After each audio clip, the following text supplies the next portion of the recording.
Botafogo. Fiquei 2 anos acompanhando o futebol profissional do Botafogo.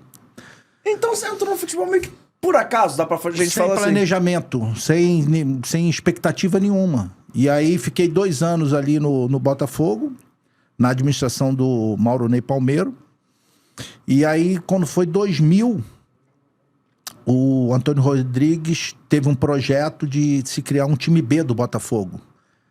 E pegaram o Entrerriense, da cidade de Três Rios, e me colocaram para lá, para administrar o Entrerriense junto com o Martinelli, que na época era vice-presidente de futebol amador. Então nós fizemos um trabalho lá com o Entrerriense. Em 1 ano e meio nós tiramos ele da 3ª divisão e colocamos na 1ª divisão. Foram 40 jogos e 29 vitórias. Né? Mas da mesma velocidade que a gente subiu para a 1ª divisão, a gente voltou. Foi só uma visitinha, foi só oi. Que foi aquele ano do caixão. Né? A gente fez um planejamento para disputar o Campeonato Carioca. E houve uma discussão com a Globo na época. A Globo não pagou os direitos de transmissão, não transmitiu os jogos. Então, deu tudo errado. Só que isso deu know-how pra gente. E aí, nesse interim, houve a prova da CBF, a primeira prova de agentes da CBF, no ano de 2001, mais ou menos. 2001. Eu faço a prova. Tirei em 2º lugar, hein? Primeiro lugar foi o Inácio Nunes, o pai do Leonardo Inácio. E começo a empresariar, né? Logo aí a gente sai do Entrerriense, vai prestar consultoria na Cabo Friense. Eu fico na Cabo Friense de 2003 a 2009, onde a gente revela nesse período aí o Leandro Eusébio, Daniel Tijolo, o André Balada. André jogou no Grêmio Santos? André Balada. E depois saí dali, 2009 a 2014 no Bangu, na parte de futebol. Eu tô rindo do André Balada, eu vou ter que perguntar isso pro empresário. E acho legal porque normalmente a gente traz aqui dirigentes, jogadores, porque tem empresários que gostam muito de aparecer e tem empresários que são mais tímidos, assim, ou que deixam os atletas. Mas como é que você faz, e aí não é o caso específico do André, mas assim, você já deve ter tido jogadores dos mais diferentes estilos, os mais tímidos, os mais animados. Como é que você faz pra encaixar esses mais animados nos clubes? Assim, o cara tem fama de cachaça, balada. Como é que você faz pra trabalhar essa imagem dele? Então, o André... Não falando especificamente dele, mas vamos lá, do André, especificamente. O André, ele era da Cabo Friense, né? Ele era da cidade lá. Se eu não me engano, ele tem até um parentesco com... Eu não lembro se é o Leandro Eusébio ou o Daniel Tijolo. Resumo da ópera que a gente disputou uma competição de júnior, né? E no 2º semestre, Otávio Pinto Guimarães, se eu não me engano. E ele foi um dos artilheiros. Só que ele não despertou interesse em nenhum dos clubes aqui do Rio.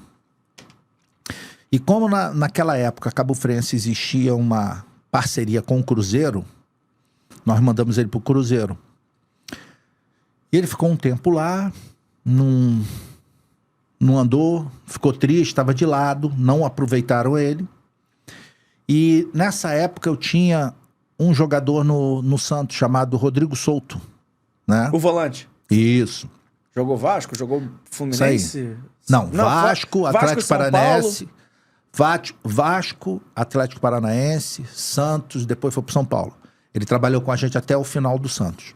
Joga beach soccer hoje em dia? Ele já, assim, ele já desde pequeno, a base dele era de praia. Inclusive o irmão dele é brabo no beach soccer, o Sidney. O irmão dele foi diretor do Botafogo, da base, que eles eram muito amigos da família do Maurício Assunção, né? E o Sidney jogou beach soccer anos, é artilheiro histórico da seleção brasileira, não é isso? Isso aí. E aí, nessa época que a gente tem o Rodrigo Souto lá, a gente começou a colocar um jogador que se destacou na Cabo Friense chamado Café, que era um volante. Então, o Café jogava num time de júnior do Santos, que tinha, talvez você conheça, o Neymar e o Ganso. Bobelinha, esses caras aí. Tinha esse do time de júnior. O Café jogava de quê? Volante. Ah, tá bom, ele corria pros caras, pô. E aí o Café me fala assim, pô, Anselmo, estão precisando de um atacante aqui, pô, não quer mandar o André para fazer uma avaliação? A gente manda o André para lá. Uma semana ele é aprovado. No segundo semestre eles ganharam uma competição de júnior, se eu não me engano, Taça Governador de São Paulo. E aí no ano seguinte, em janeiro, ele vai pro profissional, né? Ele estreia no mesmo dia do Neymar.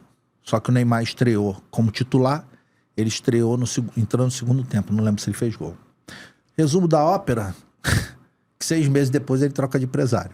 Mas vamos abafar isso.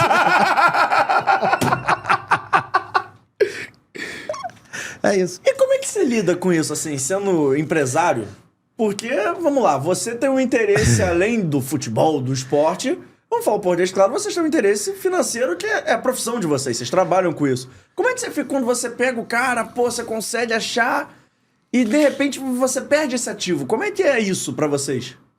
Então, eu consigo levar de boa pelo seguinte, a minha atividade principal não é essa. Entendeu? Uhum. A minha atividade principal é Baixada Fluminense e Vilar dos Teles. O que meu pai construiu lá e que hoje eu e meus irmãos administramos é dessa maneira que eu sobrevivo. Porque eu não tive competência, talvez, ou estômago para viver só do futebol. Não tive. É difícil viver só do futebol, né, Anselmo? Não, cara, não eu difícil acho que hoje... só pelo trabalho, mas assim, é difícil por tudo. Não, o trabalho eu não acho bastidores. difícil, não. O trabalho em si, eu não acho difícil. A parte de relacionamento com empresários, a parte do atraso de pagamento dos clubes, nada disso, né? A gente, graças a Deus, eu fui muito feliz de ter tido várias experiências que me engrandeceram. Esse é o maior patrimônio que eu tenho do futebol. O círculo de relacionamento, as culturas que eu conheci. Eu jamais imaginei de visitar Vietnã, visitar Japão, Coreia do Sul, Egito, Europa quase toda, a trabalho. E é claro, curtindo, né? Também. Sempre, né? 3, 4 dias rodava, sozinho. Eu lembro que a primeira negociação que eu fiz foi do Magrão pro Japão, pro Gamba Osaka. Magrão que jogou no O Inter? atacante. O atacante. O atacante que jogou no Botafogo, no Palmeiras. Uhum. Por causa desse relacionamento que eu criei no Botafogo, depois que eu saí do Botafogo, que a gente terminou o projeto do Entrerriense, eu tinha um círculo de relacionamento lá. E ele, na época, estava atuando emprestado pelo Botafogo no São Caetano, quando o São Caetano faz aquela campanha que vai disputar a final com o Atlético Paranaense. Surgiu o interesse, ele falou, ó, pessoa indicada para poder resolver no Botafogo é ele. E aí a primeira negociação que eu faço é essa. Vou pro Japão, sem falar inglês. Como é que se desenrolou lá?